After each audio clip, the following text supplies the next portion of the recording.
Dan tapi udah mulai sepi ya gara-gara online, retail sekarang udah mulai redup kali ya. Nanti kayaknya kita harus bikin TikTok. Gue bikin TikTok tapi cuman kampanye. Ayo dong bikin toko lagi supaya rame lagi.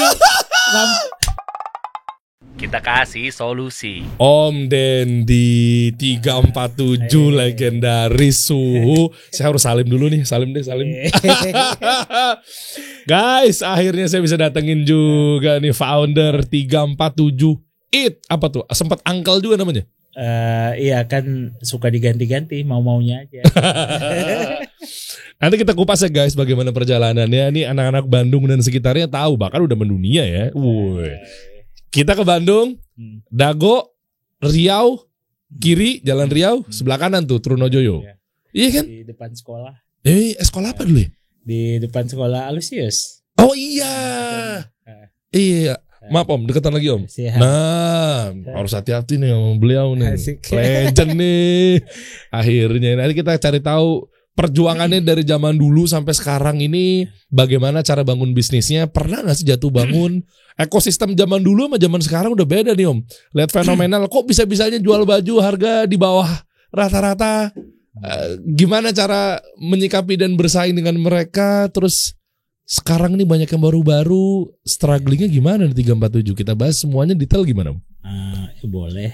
Seru ya. Iya, mantap ya Om ya. Siap.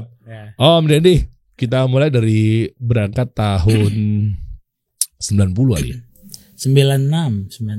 Iya, maksudnya 90-an, 96 ya? 96 96. dulu tempatnya masih sama di situ? Enggak, dulu di kos-kosan karena ya kantor kita, studio kita, tempat kerja kita ya di tempat tidur kita.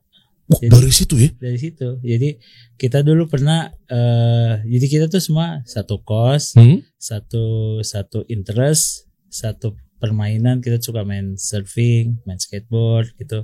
Beberapa main skateboard, terus saya main surfing, terus kita gabung-gabung, ada yang suka band. Jadi sebenarnya sih kita tuh apa ya, kayak sekelompok orang-orang yang satu interest aja waktu itu. Terus kebetulan yang kita pada kos bareng, terus ya disitulah semua, di tempat itulah semua terjadi.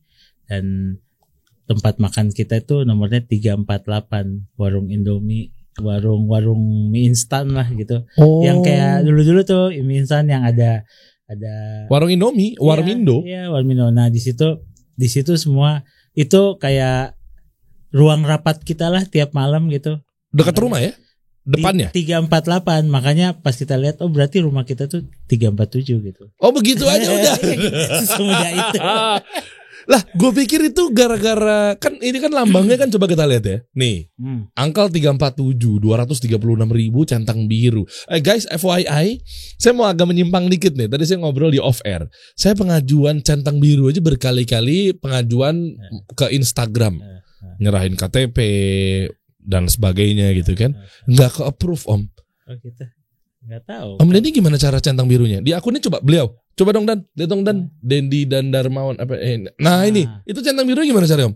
Itu ya lu bangun tidur tiba-tiba itu ada. Nggak mungkin.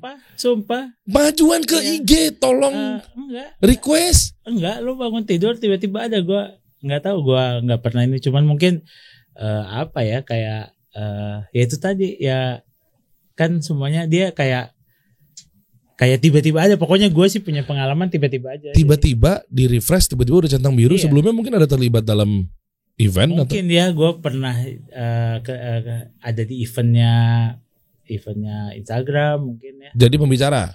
Jadi pembicara kayaknya. Tahunnya dari? Ada souvenir misalnya. Oh iya, ada soalnya di mobilnya istri gue, kan gue perginya pakai mobil istri gue. Gue lempat lihat ada bantal yang tulisannya Instagram, berarti gue pernah ikut itu. Udah curang, privilege orang dalam. Langsung pas begitu daftar pembicara di okein nama Instagram Indonesia. Gue pengajuan kita berapa kali dan pengajuan? 2 kali ya. 2 kali ketolak. Udah nanti kita ngobrol lah. Kayaknya lo tidurnya harus lebih pagi, kayak jam 8 ya, jadi nanti pas lu bangun langsung mau sholat subuh pasti tiba-tiba ada itu. Udah coba tetep aja.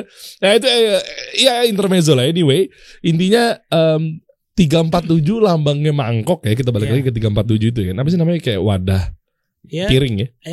ya di Warmindo itu kan ada mangkok kan? Oh iya, nah gue pikir Om itu dari eat 347 tuh eat Bukan. makan. Bukan.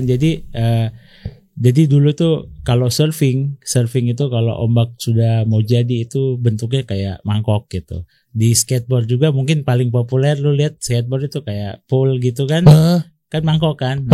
Di 347 tuh surfing dan skateboard gitu awalnya gitu. Oh. Ketika jadi it itu tuh 10 tahun kemudian dia jadi it. Karena kita tuh setiap 10 tahun waktu itu 347 udah mulai dipalsu lah di pasar-pasar. Terus kita cari apa ya? Kayaknya kita nggak punya copyright, nggak punya apa, nggak terlalu tertarik sama hal-hal itu. Ya ganti aja namanya. It itu 3 tuh iya. 4 tuh A, 7 tuh T.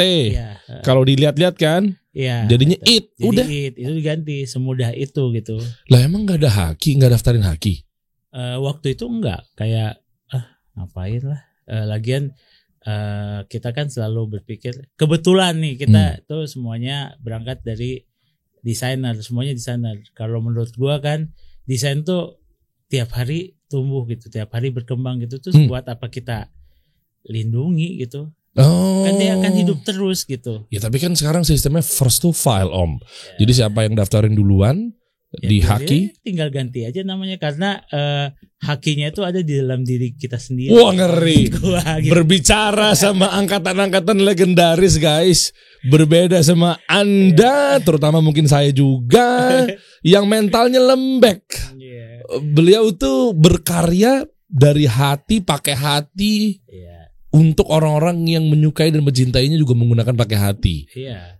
Udah selevel itu ya. Ya karena kayak apa ya? Kayak ketika kita bikin ini, kita tuh nggak punya rencana dan sampai sekarang gue menikmati itu gitu. Karena gue pengen sampai akhir hayatnya gitu, gue pengen membuktikan bahwa idealis itu bisa hidup. Wah keren. Jadi kayak nggak perlu ada rencana karena idealis tuh perasaan gitu. Kayak nggak usah lu rencanain. Waduh. Tiba-tiba ada apa ya? Ada halangan, ada yang lancar. Ya proses itu bagian dari semuanya gitu kalau menurut gua. Oke. Gua menikmati itu. Om, tapi kan ada yang bilang kalau idealis itu nggak makan Om. Enggak, gua bisa sekarang. Ya kalau yang sekarang banyak orang tuh jadi rela untuk memangkas value, sengaja main di bawah. Akhirnya ujung-ujungnya biar dapat makan, anak istri, nurunin kualitas. Mitos sebenarnya kalau dipikir-pikir kalau menurut gua karena pada prinsipnya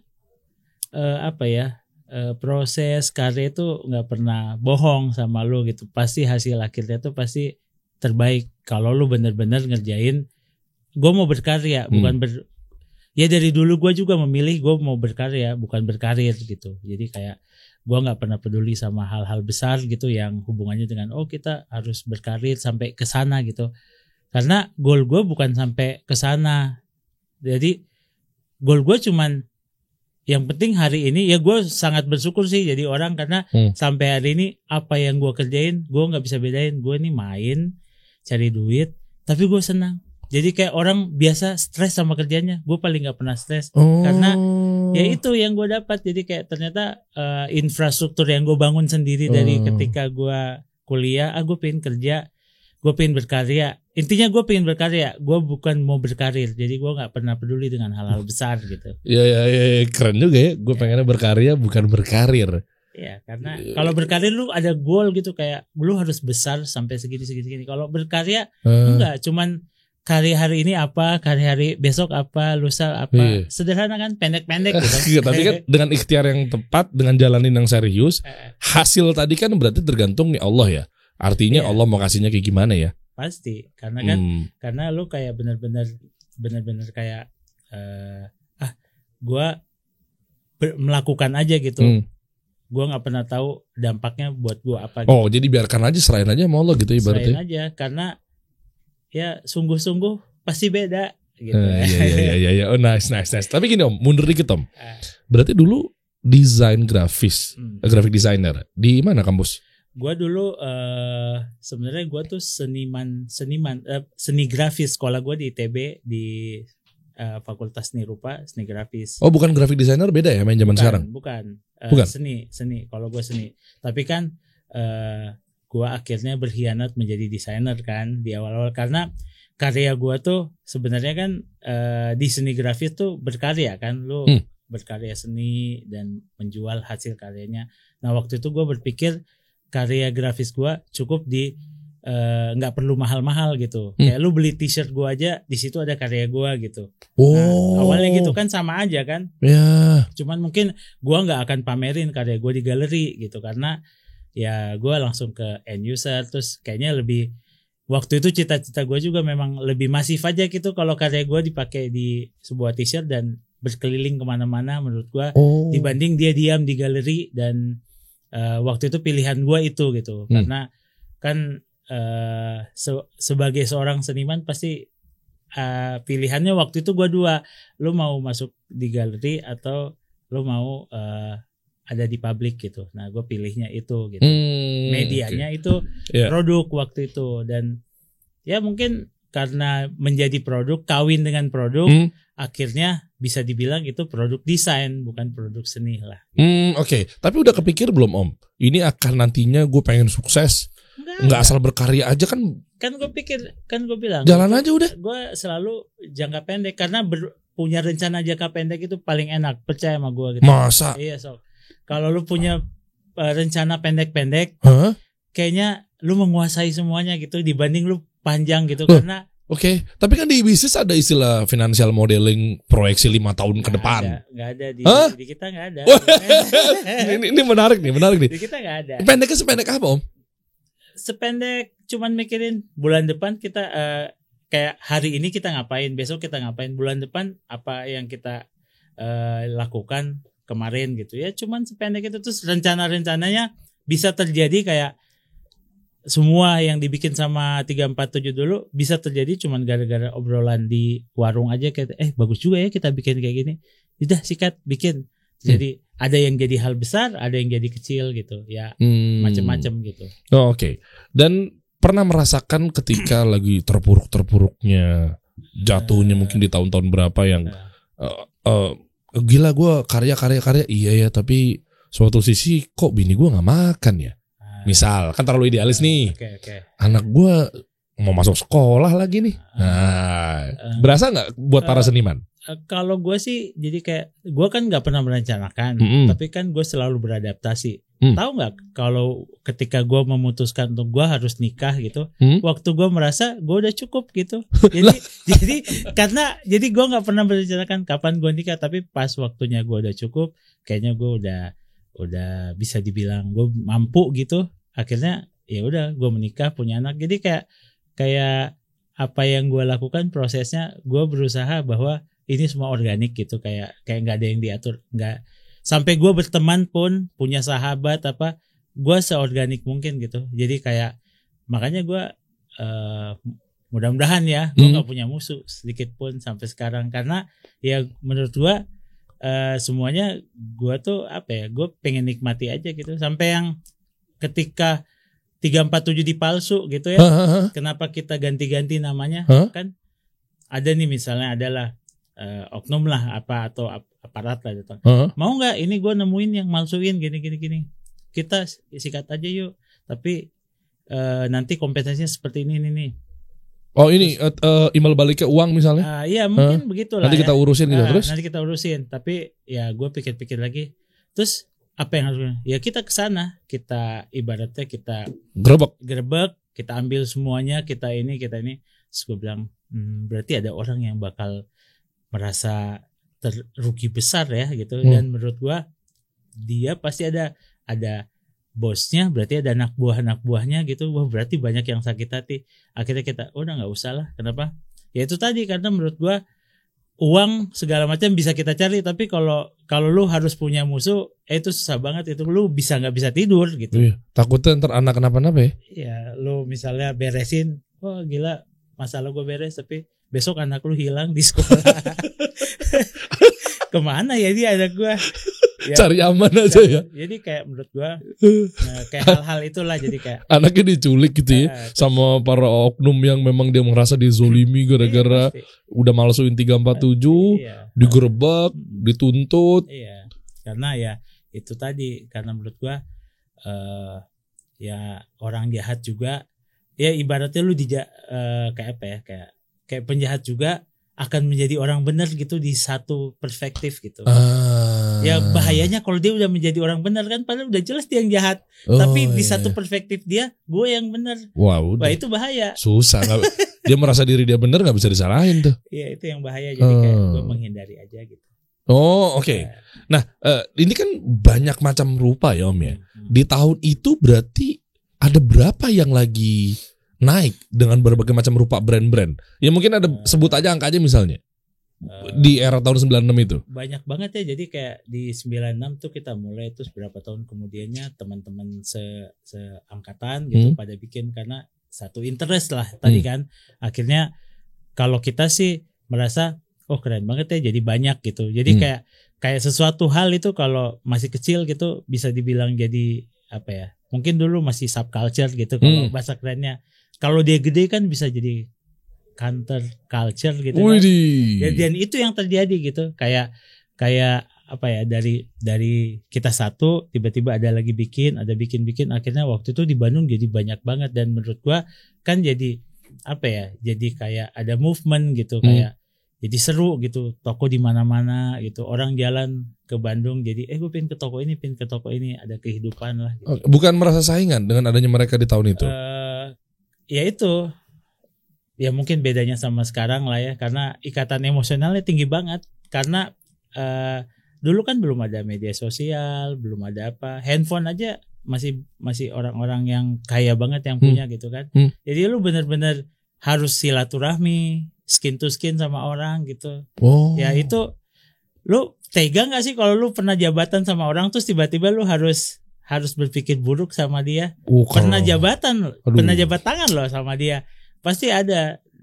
Nah itu nggak, dulu kuat banget ikatan itu. Jadi kayak ya udah akhirnya terbentuklah ekosistem yang saling, di Bandung tuh gue merasakan Bandung saling mendukung, kayak band-band indinya, terus kita juga saling support, bikin acara apa-apa segala macam, mereka support kita support dia, terus sesama brand ngumpul-ngumpul, ngobrol-ngobrol, terus bikin ini yuk, ya gitulah. Dulu zaman-zamannya gue ngeband juga kan, kita juga dapat jatah juga dan tuh. Akhirnya dari Bandung tiba-tiba punya teman yang satu interest di Jakarta, di Jogja, di Bali.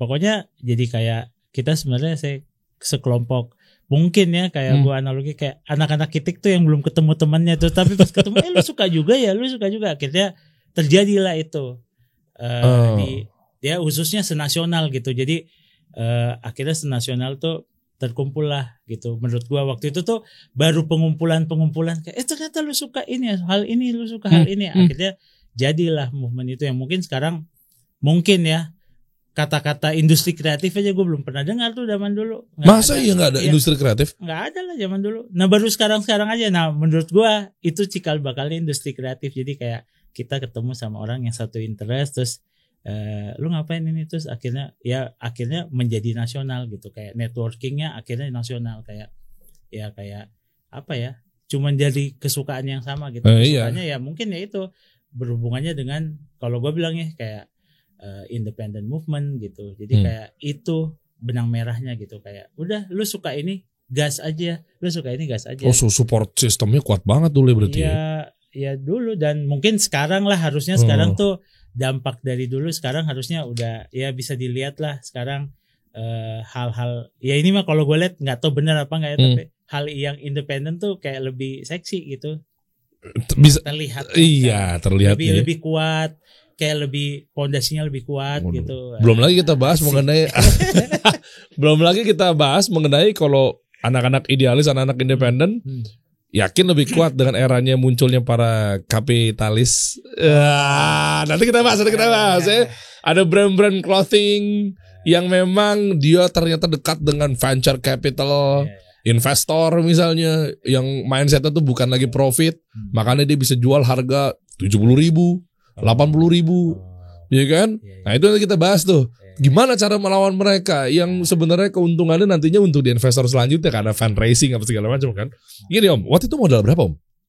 Modalnya Awal-awal kita tuh kan ada kumpulin uang 50.000 satu orang waktu itu kita. Iya, waktu itu kita. Tapi kita banyak banget waktu itu, mungkin ada 10 orang lah gitu lebih. 500.000? Iya. Dapat apaan? Bisa bikin kaos berapa biji gitu terus kita. Terus Jualnya kan dari satu kaos bisa jadi untungnya bisa jadi 2 kaos. Demand-nya marketnya ke siapa? Dulu karena gue surfing di tempat-tempat surfing tuh banyak orang Jepang, orang Australia gitu. Di surfing di Jawa Barat gitu, di Batu Karas, di Cimaja. Market awalnya itu. Jadi mereka tuh kita bilang tinggalin baju lu buat anak-anak sini, buat kita, lu beli baju kita. Jadi lu jangan pernah bawa baju yang lu bawa dari Jepang. Di koper lu masih ada itu, jadi lu harus kosongin beli baju kita gitu. Keren tekniknya. Iya, dengan market yang biar bisa lu punya kenang-kenangan, oleh-oleh. Lu ingat nih, lo di sini ngapain gitu-gitu. Jadi akhirnya itu, dan market keduanya ya teman-teman kampus. Wah, beliau udah pakai teknik. Kalau kan gua kan orang di ranah marketing ya, Om. Ternyata lu inget nih dulu tuh beli baju ini ngapain. Ternyata udah pakai 2.0 loh tahun 90-an. Maksudnya fokus sama customer, experience-nya ketika baju pasti, ini. Iya kan? Nggak cuma sekedar bahan-bahan doang misalnya. Kita dulu experience banget sampai akhirnya ketika kita mampu bikin toko, bikin segala macam. Tokonya itu kita desain dengan maunya kita supaya orang masuk tuh. Jadi lu kalau masuk toko, lu akan rasa experience kayak lu masuk ke dalam sebuah desain yang represent kita, sampai kita pikirin hal kayak gitu. Berarti kan sebenarnya kita udah melakukan hal-hal yang sekarang yang rame orang teorikan gitu. Tapi itu nggak ada rencananya, kayak memang lu masuk, ya kita udah mampu bikin toko, ya udah bikinlah toko yang displaynya seperti ini. Bikinlah jadi kayak bikinlah tokonya orang masuk apa musik yang dia dengerin gitu, apa atmosfernya seperti apa. Itu tuh dulu kita lakukan. Toko pertama 347 tahu nggak siapa yang buat? Siapa?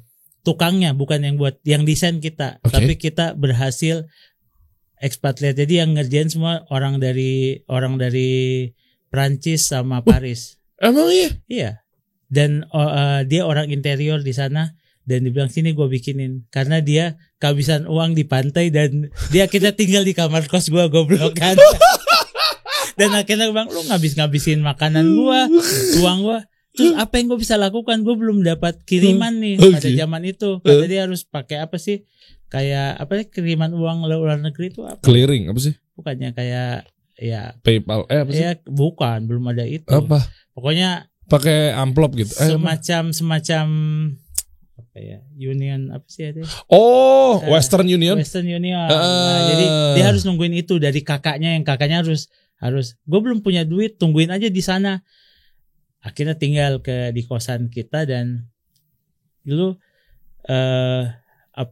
dulu kan ini lo di sini makan apa semua nggak ngapa-ngapain. Iya gimana dong? Ya udah lu kerja. Jadi kita ya itu bagian dari proses ya. Tapi toko 347 pertama itu yang masang wallpapernya tuh kita impor dari Prancis. Wih, keren, gaya banget. Impor dari Prancis, tapi padahal dia server-server yang nggak punya duit buat pulang jadi kampung. Mereka yang ngechat, mereka yang apa? Karena mereka ini kerjaan gue di sana. Ya udah lu. Ya udah lu jangan ngabisin makan doang dong. Tapi dibayarnya cuma makanan dan tempat tidur, sharing tempat tidur sama kita. Bagus gitu. Om, biarin Om. Dulu kan dia jajah kita Om. Iya.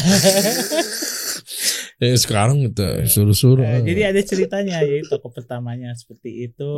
Terus ya itu dia tuh, karena memang ya itu tadi kalau kita niatnya kan ya tadi kayak berkarya. Jadi kalau karya tuh seru kalau ada ceritanya gitu. Iyalah. Kayak bukan apa ya. Makanya ketika udah apa ya yang tadi lu bilang kayak gua ini gimana bisnisnya, sampai sekarang kita nggak pernah mikirin itu gitu. Tapi revenue gimana Om? Nggak, ini agak lompat dikit ya, gue penasaran sih. Omset gitu kan sampai sekarang akhirnya kita memutuskan bahwa untuk urusan manajemen kita mendingan kerjasama, mendingan kita berpartner sama institusi yang mengerti tentang itu. Misalnya apa? Vendor gitu? Enggak, institusi. Jadi kita sekarang tuh partner sama institusi di Solo gitu. Mereka yang ngatur semua. Ibaratnya mereka yang mau manajerin kita bagaimana caranya lu lebih teratur gitu. Tapi secara kayak spiritnya gitu, mereka spiritnya harus kalian gitu, rohnya kalian. Jadi karena menurut manajemen kita gitu, spirit itu ada di orang kreatifnya gitu. Oh iya, DNA-nya, nyawanya, brandnya gitu ya. Ya, jadi kayak itu kita, dan memang akhirnya memang itu yang kita pengen, karena pada prinsipnya itu tadi angka-angka segala macam. Bukan bidangnya ya? Bukan. Kayak urus SIM lah, gue nggak pernah punya SIM dari dulu. Itu berarti kan ada yang salah gitu sama hal itu gitu kan, buat orang lain. Jadi kayak ternyata gue nggak bisa gitu. Kenapa sih gue seumur hidup nggak punya SIM? Nah sekarang apa? Tapi nggak nyetir kan? Iya, makanya gue punya sopir. Enak ya. Gue sampai bingung gitu nggak punya SIM. Lah terus kalau yang nyetir sendiri gimana? Ternyata emang pakai sopir. Iya. Om, gini Om. Lihat dari perkembangan dan lain sebagainya gitu ya. Gimana cara mengatasi kompetitor saat di zaman dulu? Meskipun tadi kan tetap ya industri harus dibangun bareng-bareng, tapi kan ya maaf ya, pasti kan tetap kita tetap kita bersaing, ada dong Om. Ya kan bedanya dulu sama sekarang. Kalau sekarang kan perangnya pakai ads, perangnya pakai konten kreator, pakai endorse. Nah ini kita coba bandingkan gimana strugglingnya pengusaha zaman dulu sama zaman sekarang. Kalau zaman dulu cara pemasarannya, selain tadi misalnya ke pantai, gitu skin to skin lah, door to door lah, kadang nggak ada sosial media. Nah kita mau bandingin anak-anak sekarang kan, sorry ya, bukan gue berarti lu bilang lu manja gitu ya, tapi maksudnya banyak fasilitas yang sehingga memudahkan mereka untuk berjualan. Dulu gimana? Ya dulu tuh mungkin bisa dibilang dulu tuh fair, semuanya tuh sehat gitu. Jadi kayak bersaingnya ya cuman adu desain aja mungkin. Udah gitu aja. Mungkin segitu aja. Dan market nyamperin karena konvensional ya. Iya, jadi kayak sebagaimana lu punya ide, jadi kayak jadi lebih ke produknya gitu. Jadi kayak karena kita cuman bisa jualan yang bisa represent itu produknya. Kalau sekarang kan banyak, lo bisa represent dari segi promosi lo atau segala macam gitu. Jadi kayak pencitraan lo bisa jadi gara-gara pencitraannya bagus, produknya bisa naik gitu. Kalau dulu nggak peduli sama itu, orang datang langsung ya gue beli karena produknya yang bagus. Oh karyanya suka beli. Nah berarti artinya kalau karyanya itu nggak bisa diterima, boncos tuh. Ya boncos, kita juga banyak kayak gitu. Eksperimen gue lah, wah ini keren banget gini pasti ini. Anjir nggak ada yang beli. Ya udah gimana, bagi-bagiin aja. Buat apa? Bagi-bagiin aja, kita pakai sendiri gitu. Ya. Ngalamin fase itu ya? Pasti. Jadi kayak tapi ya kita dari dulu kan kebayang mental kita lagi pengen surfing aja, toko tutup aja, kenapa? Ombak lagi bagus, kita harus pergi surfing gitu. Sedangkan orang datang gitu, misalkan di toko kita ada yang jaga. Kemarin ada yang datang sini pengen beli gitu, kenapa tutup sampai kapan? Ya bilang aja nanti aja pas kita buka lagi, pas kita pulang gitu. Jadi dulu tuh gitu banget. Jadi kebayang nggak? Jadi kayak apa yang kita buat, jadi kayak kita nggak pernah takut sama hal-hal yang kayak sifatnya strategi gitu. Jadi kita nggak pernah berstrategi. Jadi kayak yakin banget kayak ya kalau memang orang senang nanti pasti dia balik lagi gitu. Jadi kayak cuman tertunda aja pembeliannya gitu. Nothing tulus orang-orang dulu ya. Karena apa ya? Karena memang kita bikin produk untuk dijual gitu. Pernah bangkrut gak? Apa? Bangkrut gitu pernah? Habis mau tutup gitu karena dengan gaya idealisnya di teman-teman gitu. Pernah? Enggak pernah. Justru kan gue pengen membuktikan bahwa idealis itu keren. Oh oke. Om, sebelum masuk di era digital, omset paling tinggi berapa Om? Ini agak sensitif sebenarnya. Tapi ini terukur bahwa ternyata dengan pola-pola konvensional masih bisa berjualan loh gitu loh. Paling tinggi berapa? Sebelum masuk di era digital, sosmed. Ya anggaplah di bawah tahun 2010 lah. Oh itu 2000 ya itu mungkin bisa dibilang masa kemasannya lah. Iyalah. Itu Semua gua pun ke situ kalau ke Bandung. Bukan 347 aja mungkin kayak industrinya. Jadi ya gue yakin teman-teman yang ada di situ itu lagi merasakan dan lagi hura-huranya lah bikin ini gitu. Berapa kalau boleh tahu? Kalau boleh tahu aja. Gua tidak bisa hitung, lupa lagi ini ya. Tapi kayak jutaan party lah yang bisa dibikin sama itu, gila kan? Gua tidak bisa hitung nilainya tapi jutaan, tapi bukan jutaan uang, jutaan party bisa dibikin. Miliaran deh. Jadi tapi ya dampaknya itu tuh silaturahmi pergaulan waktu itu kan. Orang di zaman gua sih hiburannya cuman ketemu orang. Iya. Kalau sekarang kan orang banyak yang nggak ketemu orang cukup terhibur kan. Kalau kita dulu bisa mati kalau nggak ketemu orang. Makanya kita bela-belain. Mungkin ads zaman dulu kita itu yang sekarang dibilang ads, ya itu ngumpulin orang. Orang pada datang, orang pada kenalan. Kan senang kan. Dan zaman dulu lu ngenalin orang ke orang yang lain terus akhirnya mereka jadi akrab, terus lu melihat mereka bikin apa. Itu dulunya di acara gue tuh mereka kenalan gitu. Dan menurut gue ya itu zaman dulu seperti itu. Dan akhirnya itu yang jadi promosi brand tuh seperti itu. Ya oke. Gini Om, di zaman dulu kan tahun 96, tahun 2000 gitu ya. Itu kan lagi gede-gedenya namanya factory outlet. Iya. Nah boleh kasih tahu nggak Om? Nih gue agak sedikit penasaran. Apakah factory outlet itu sama dengan distro? 347 happy nggak kalau dibilang distro? Sebenarnya sih bukan.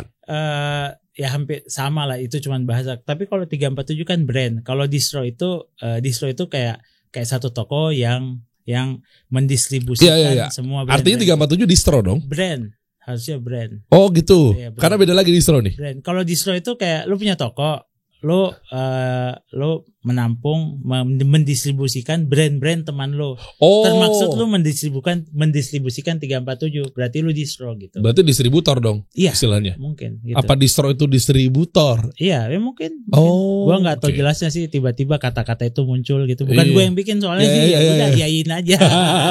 Sama factory outlet sama? Beda kalau factory outlet. Keluarga. Factory outlet itu kan barang-barang mungkin brand-brand internasional atau brand gede yang bikin, yang rejectnya itu factory outlet. Oh itu reject sebetulnya. Harusnya. Kan di Bandung kan rame banget tuh. Iya, kan Bandung dulu banyak banget bikin baju tuh apa sih namanya? Gue lupa lagi, kayak banyak garment. Jadi makanya C59 di situ ya. Jadi banyak garment. C59 sih bukan garment, dia benar-benar brand juga sih waktu itu. Jadi dia tuh kalau garment tuh kayak misalnya fulfillment.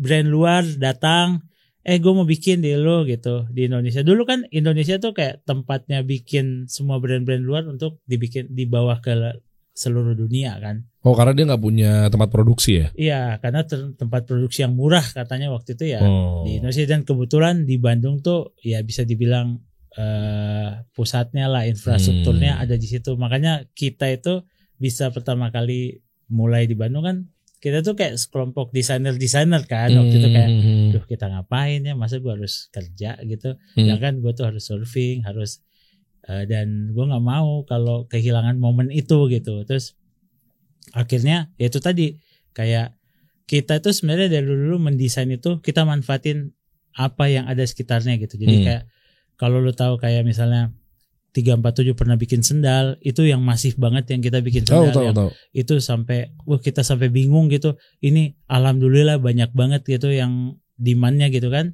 Itu cuman semudah kita melihat ada tukang sendal pinggir jalan, lu coba lihat bikin apa? Sendal kayak di gimana sih? Bisanya sampai di mana? Ini dilem, dilipat gini.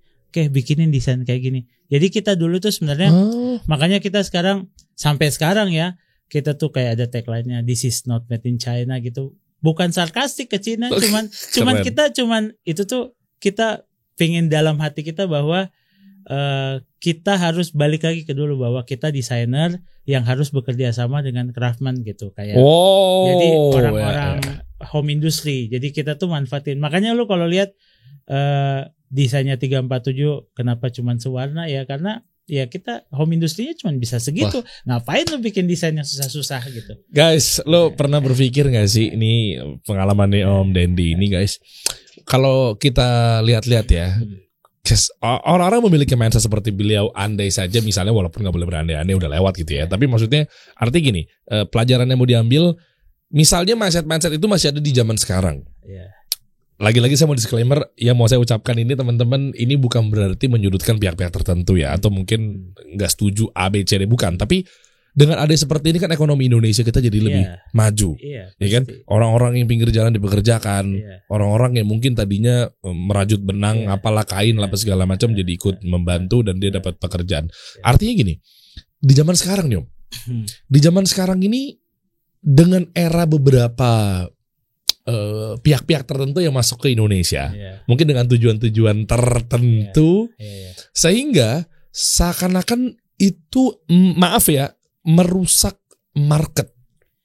Nah, gimana cara menyikapi dengan pola pikir yang zaman dulu sampai zaman sekarang ini udah berbeda? Apakah orang-orang yang dulu ini harus tiba-tiba mengikuti era dengan adanya misalnya tadi ya, misalnya saya sempat singgung di awal Om, venture capital, investor, dia masuk, dia barang-barang dari luar datang murah-murah gitu-gitu.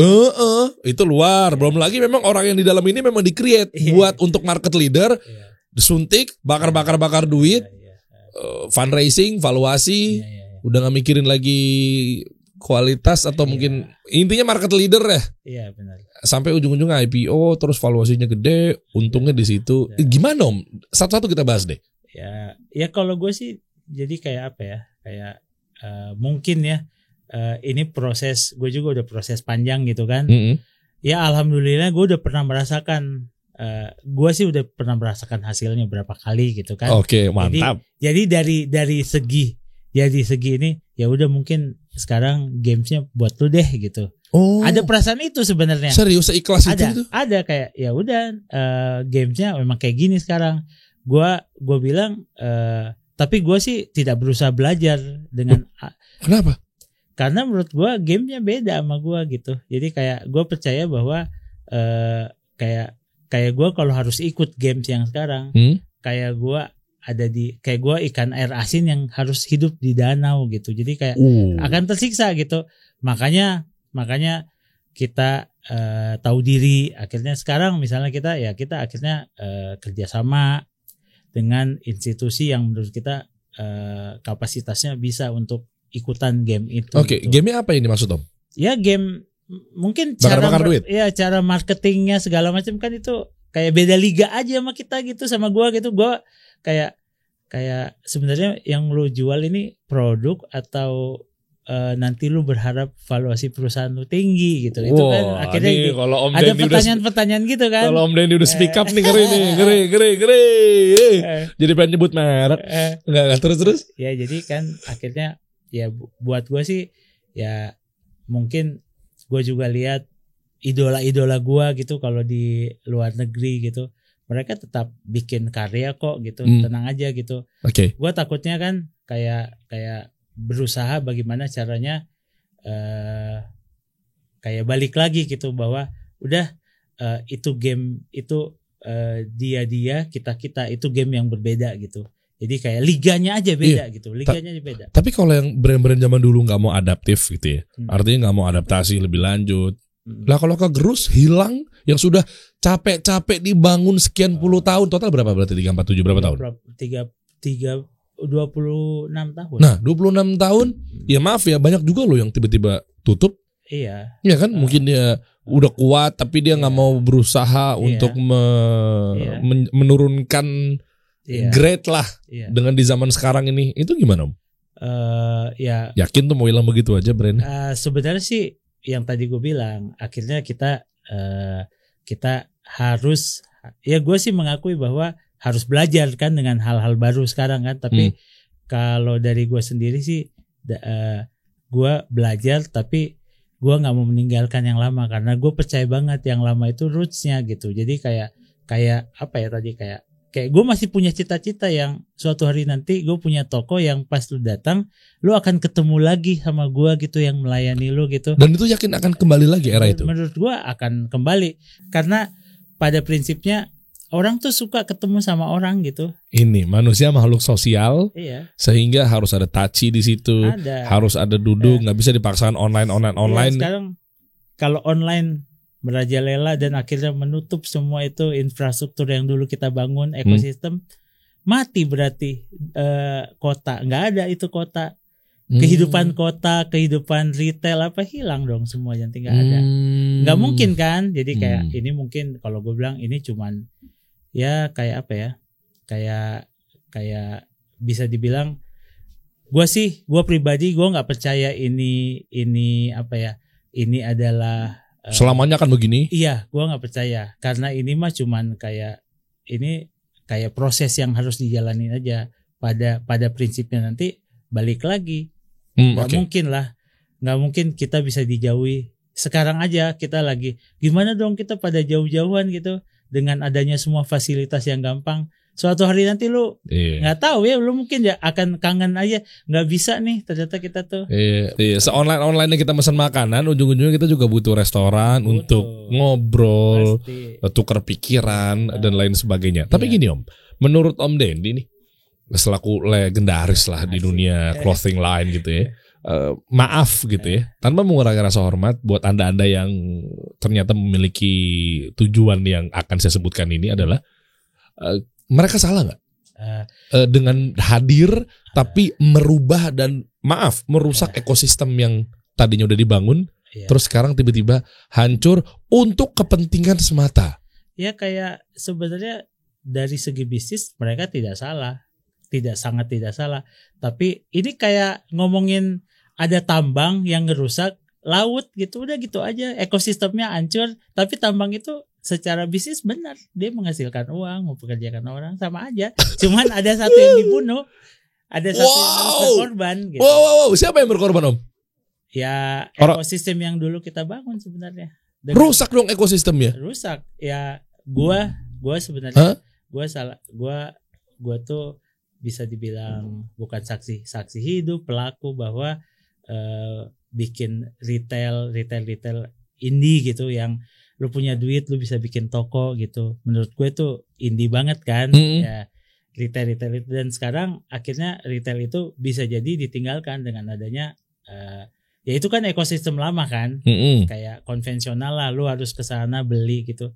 Ya ketika udah zamannya online ya gue sih termaksud yang kayak sayang ya kenapa ini nggak dibenerin gitu, malah ditinggalin gitu.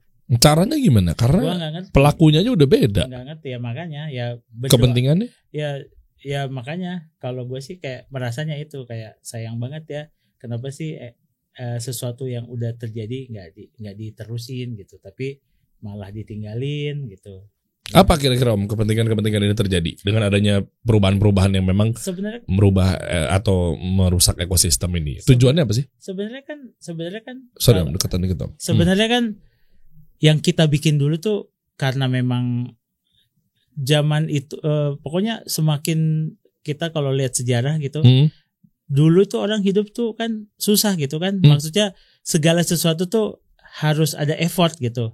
Nah semakin kesini kan semua digampangkan kan. Nah dampak buruknya ya lu kalau semuanya jadi gampang pasti adalah dampak buruknya yang intangible gitu, yang padahal sebenarnya gini nih, kayak nggak mungkin gitu orang yang sudah jualan online rame gitu disuruh bikin toko, malas banget gue bikin toko. Ngapain udah gue capek-capek gitu, keluar kos nambah lagi. Iya, tapi kalau karena memang lebih efisien, jadi kayak sebenarnya teknologi segala macam bikin hidup kan lebih mudah kan. Berarti tapi ada yang intangible gitu yang kadang-kadang orang lupa gitu, bahwa kalau hidup lu terlalu mudah, masalahnya lu nggak pernah hidup di yang susah gitu. Sebenarnya ada masalah itu sih. Kalau kita kan pernah yang kita ada di transisi gitu. Sebelum internet ada, gue menyaksikan internet baru muncul gitu. apaan ini? Makhluk apa ini? Makhluk apa? Bisa lihat email gitu. Nah, kebayang kalau kayak anak gua apa dari generasi sekarang yang nggak pernah, yang tahu-tahu mereka lahir udah ada itu. Nggak salah kan sebenarnya? Ya, nggak salah. Mereka seperti itu. Tapi ya itu tadi balik lagi sebenarnya ya apa ya?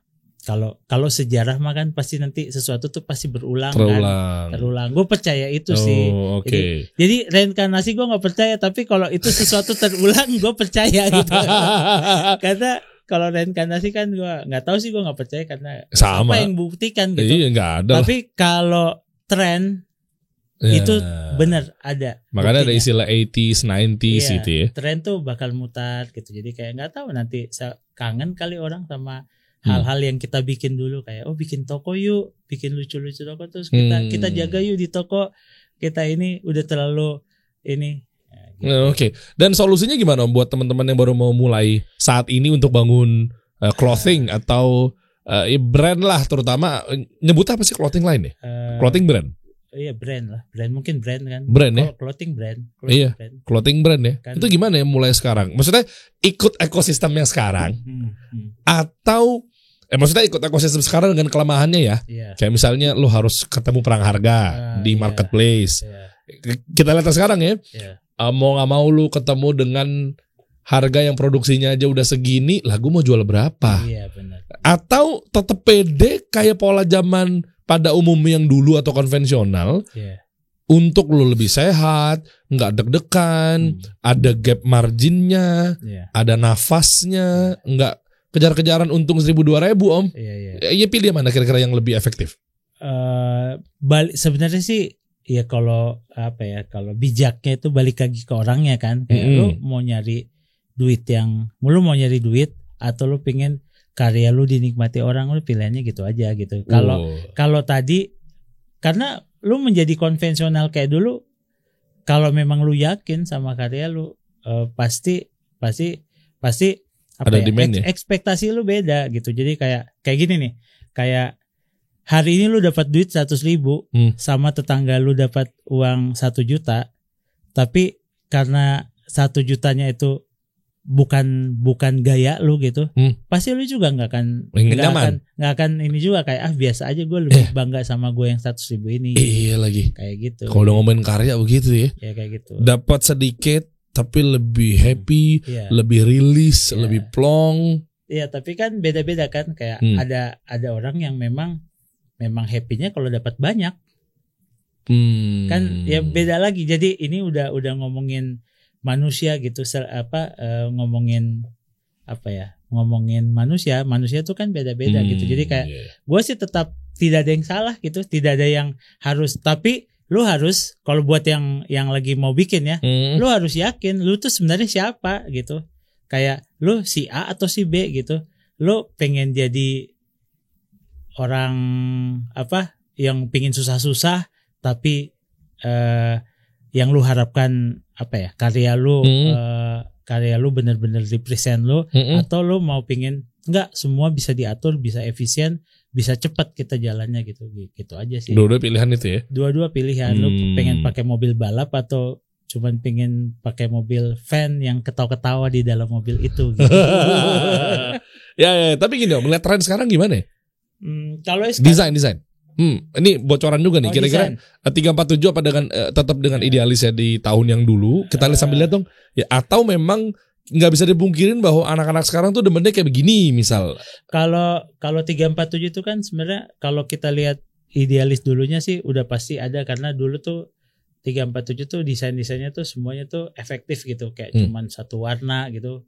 Itu tuh ada sebabnya, karena waktu itu yang sablon pertama gua sama partner gua, jadi kayak gila lu ngapain 3 warna, kita nyablon sendiri tau kita. Capek nih gitu. Akhirnya terbawa-bawa sampai sekarang, dan mungkin akhirnya gue bisa bilang karena kita desainer grafis, kita tuh apa ya, suka karya-karya grafis. Jadi 347 tuh dekoratif sebenarnya. Jadi apa ya, kalau gue bilang sih bahasa kerennya rasiolism. Apaan gitu? Jadi rasio aja. Jadi kita tuh cuman bikin rasio gitu dalam sebuah karakter desain. Jadi rasio aja, kayak cukup satu warna tapi rasionya udah udah bagus, udah golden ratio gitu. Maksudnya gimana sih golden ratio? Rasio tuh kayak komposisi gitu. Kayak komposisi kayak misalnya kita bisa bikin desain di baju dengan satu warna, tapi karena komposisinya bagus, orang beli itu. Gitu. Jadi kayak nggak perlu bikin 70 warna gitu. Untuk bikin orang jadi tertarik gitu. Jadi, cukup dengan satu langkah orang udah tertarik kalau dari segi desain. Dan itu masih works di tahun sekarang. Iya, karena kita masih dari dulu secara komposisi kita berubah, komposisinya mengikuti zaman. Tapi secara tadi gue bilang secara ininya prinsipnya sama gitu. Jadi kalau lu perhatiin desain 347 dari dulu sampai sekarang prinsipnya sama. Kita tuh dekorasi, terus cuman bagaimana bikin komposisi yang rasionya bagus gitu dari satu. Jadi kayak bagaimana caranya dengan hal sederhana bisa maksimal gitu. Jadi kayak itu doang kalau dari segi desain gitu. Tapi secara tadi gue bilang komposisinya nggak mungkin dong kita desainnya kayak zaman dulu. Kita pertama kali bikin secara komposisinya berubah, prinsipnya aja yang sama gitu. Yang masih banyak demandnya dengan yang polos-polos kayak begini-begini ya. Ya. Masih banyak ya. Ya. Oke. Ini lebih kepada apa nih, konsep traveling ya sekarang nih? Ini kemarin ini produk yang kita collab sama Makna. Jadi kita tuh bikin yayasan ceritanya. Wah, keren. Yayasan di pantai. Jadi semua kita desain terus kita bikin toko di pinggir pantai. Di mana pantai mana? Di Batu Karas. Kita bikin toko itu tuh seluruh penjualannya nanti kita sumbangin buat orang-orang yang suka bersihin pantai yang gak digaji gitu. Orang-orang tua kan banyak di pantai tuh orang-orang tua yang tiap gue bangun main surfing, mereka tuh ngumpulin plastik-plastik wisatawan yang datang gitu. Yeah. Itu gila tuh wisatawan datang bawa plastik makan terus nggak beresin. Nah orang-orang itu yang beresin. Nah gua sih terus gua nanya mereka digaji nggak? Akhirnya kita sama Makna bikin itu gitu. Jadi kita nanti pengen ngumpulin barang seberapa kemarin teman-teman kita yang punya clothing dari Jakarta, dari Bandung, mereka ngasih barang ke kita, terus kita taruh di toko itu, terus semua penjualannya ditabungin di toko itu untuk keperluan orang-orang sekitar di situ gitu. Oh, maknanya Ernanda Putra? Iya. Oh, makanya ini font warna-warna orange ini gitu ya? Ini Makna. Jadi ini collabnya 347 sama Makna, ini collab terakhir kemarin gitu. Jadi vibesnya Makna banget nih, Kinan Pierce sama Ernanda Putra kan? Iya Ernanda. Jadi kemarin tuh ceritanya itu. Jadi kita bikin produk yang hasilnya untuk itu. Tapi kesininya akhirnya jadi bule-bule sekarang di Batu Karas banyak yang beli. Malah gue tambahin deh gitu. Sekarang gue nanya kenapa duit kalian jadi banyak kan barangnya cuma segini. Ditambahin om karena mereka suka sama movementnya gitu. Karena ini ya akhirnya dia beli baju gitu yang tadinya bisa harga berapa. Nih gue tambahin, gak usah bajunya satu aja. Gue tambahin duitnya untuk sumbang ke sini. Jadi ternyata ya tadi gue bilang ternyata ada dampak juga gitu. Jadi orang jadi yang tadinya ternyata gampang kok, bisa kok mengumpulkan uang untuk orang-orang yang gak dibayar itu. Oke. Dan desain sekarang Om Denny masih turun langsung juga? Iya, masih jadi art directornya.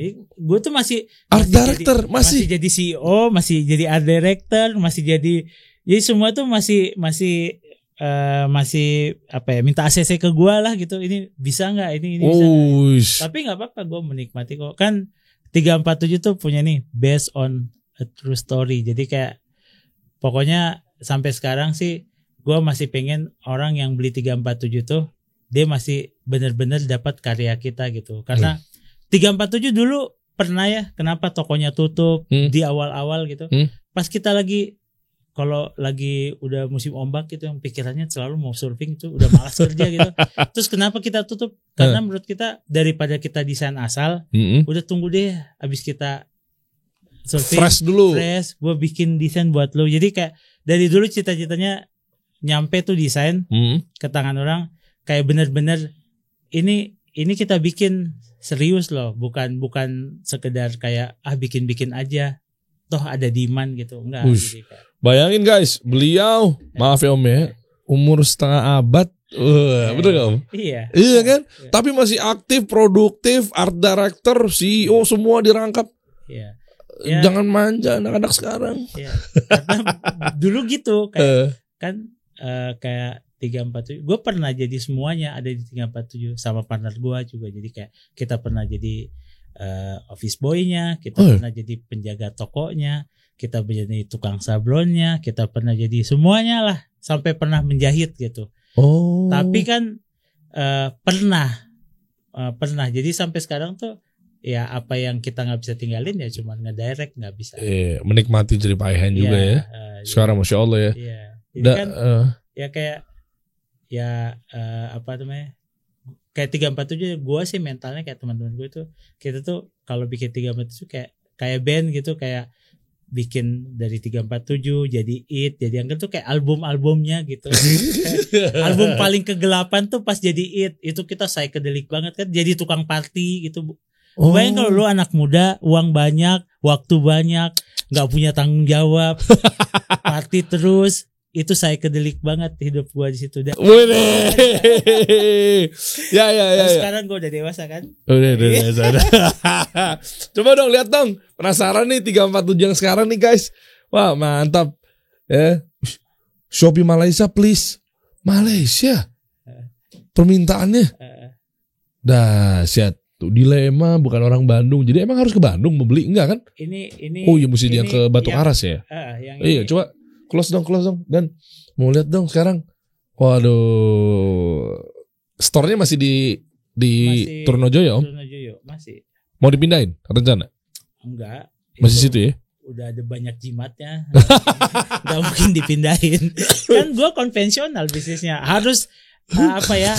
Jimat apa nih? Jimat apa dulu? Iya, bukan jimat aneh-aneh kan? Maksudnya istilah doang. Pokoknya regulasi konvensional, bisnis konvensional itu kita jalanin. Iya. Dan ada momen-momen tertentu di situ ya. Toko tuh harus punya apa-apa ada. Apaan toko punya apa? Enggak. Gue takut gue jadinya. Enggak lah. Masa gue harus nanam kepala bayi monyet bayi di dalam gitu enggak juga. Bagus sekali sarkasnya ya. Masih zaman lo main begituan gitu ya. Coba lihat. Oh skate. Oke. Aduh kangen banget ke sana deh. Kemarin sana belum sempat mampir Om, karena memang harus balik ke Jakarta nih. Dan tapi udah mulai sepi ya gara-gara online, retail sekarang udah mulai redup kali ya di sepanjang jalan Riau tuh. Ya itu, ya gue jujur merasa itu sih, jadi kayak lampu-lampunya udah mulai nggak keurus gitu pada, ya mungkin karena semuanya fokus ke apa namanya, ke online gitu. TikTok live Om sekarang jualannya. Halo guys, sekarang artikel terbaru yang ini ya buruan ya. Nanti kayaknya kita harus bikin TikTok, gue bikin TikTok live tapi cuman kampanye. Ayo dong bikin toko lagi supaya rame lagi, jalan-jalanan meriah lagi gitu. Sebenarnya ya gitulah. Mungkin nanti sama Makna ya Nanda akan bikin sama gue tuh kampanye ayo bikin retail lagi. Keren. Iya loh guys, maksudnya ada experience sendiri ketika kita store gitu ya. Bukan maksudnya kita nggak menolak perubahan zaman, bukan. Tapi sebagaimana fungsinya. Dan lihat deh bonusnya. Ketika kita retail meminimalisir penipuan loh Om. Setuju gak Om? Iya kan banyak orang-orang yang kecewa gara-gara lihat bagus fotonya, begitu dicek datang barangnya parah kualitasnya. Gue pernah tes beli. Ada lah pokoknya depan inisialnya gue kan nggak nyebut. Murah kan? Kenapa sih Anda ketawa Aldan? Udah kan datang nih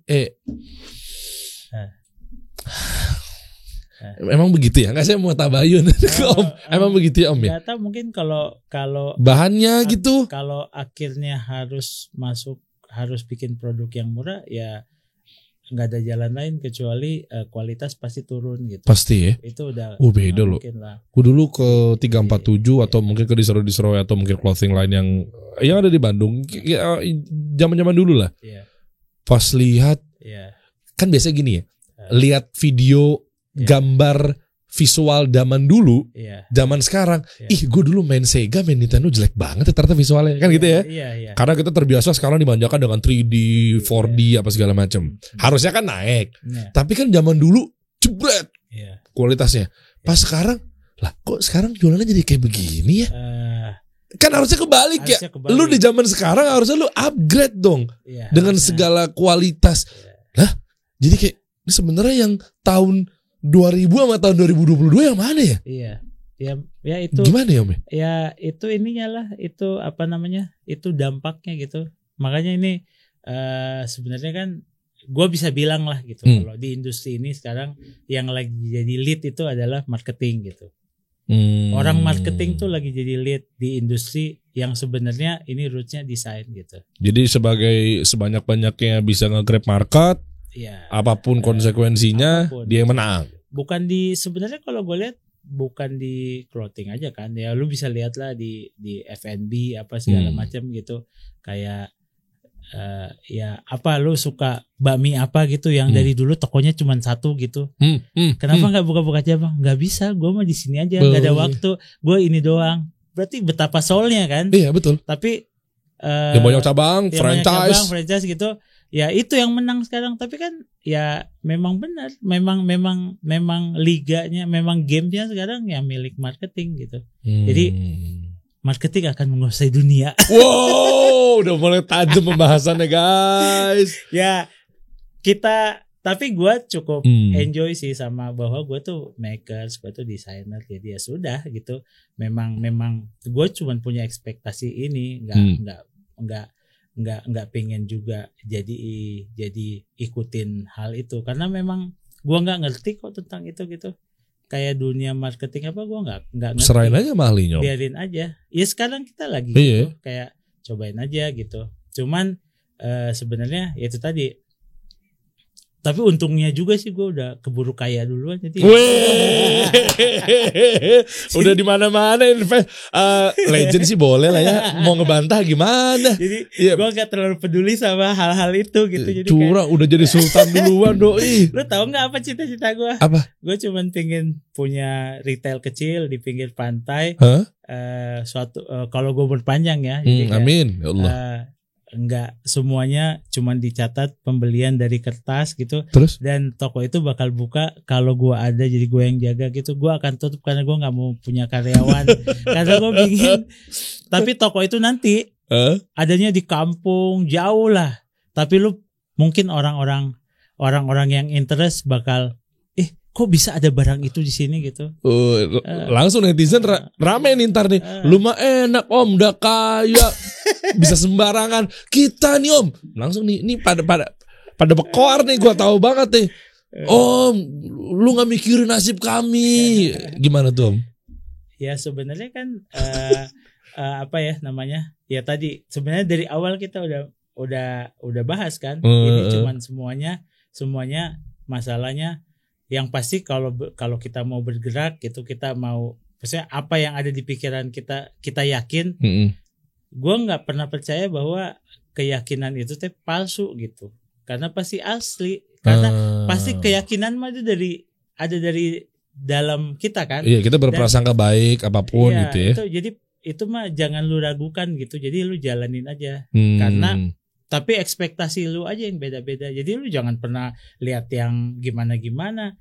Kayak tadi gue pertama kali bikin ini, cita-cita gue cuman ngejualin 2 baju kok, udah segitu aja. Terus kalau ada yang bantah gimana? Lah, bukannya cita-cita harus kita setinggi mungkin netapin target, gimana itu? Nah, kalau gitu ntar gue nggak kaya-kaya dong. Ya kan gua mah kan kalau kan ini nanya ke gua ya. Kan gua mah kan nggak pernah bercita-cita kaya, bercita-citanya punya miliaran, hari-hari bahagia udah gitu. Tahu juga nyatanya sekarang jadi kaya juga. Iya, ya nggak tahu orang bilang kaya apa enggak, tapi perasaan gua sampai sekarang gua bersyukur banget gitu, kayak apa ibaratnya gue tiap hari melakukan hal-hal yang apa yang gue suka gitu. Iya, mau ngapa-ngapain aja bisa gitu ya. Dan kerjaan gue juga sangat menyenangkan gitu. Gue punya banyak penyakit sekarang, tapi penyakit gue kata dokter, lu gini aja hidup lu, pasti penyakit lu sembuh dah. Oh iya gitu. Apa penyakitnya Om kalau boleh tahu? Maaf. Gue banyak ada penyakit gula, penyakit inilah penyakit. Justru kalau stres, penyakit apa? Penyakit orang suka makan. Dulu gue suka makan, gue tuh orangnya hidup gue untuk makan dulu, kayak makan, surfing, makan terus ya dulu, makanya gue sekarang ya gue lagi apa ya,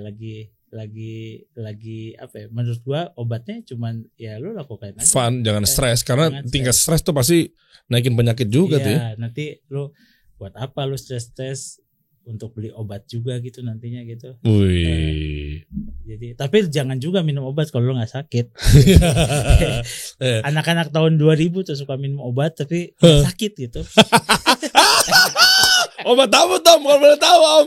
Tanya aja anak-anak tahun 2000. Kita kasih solusi.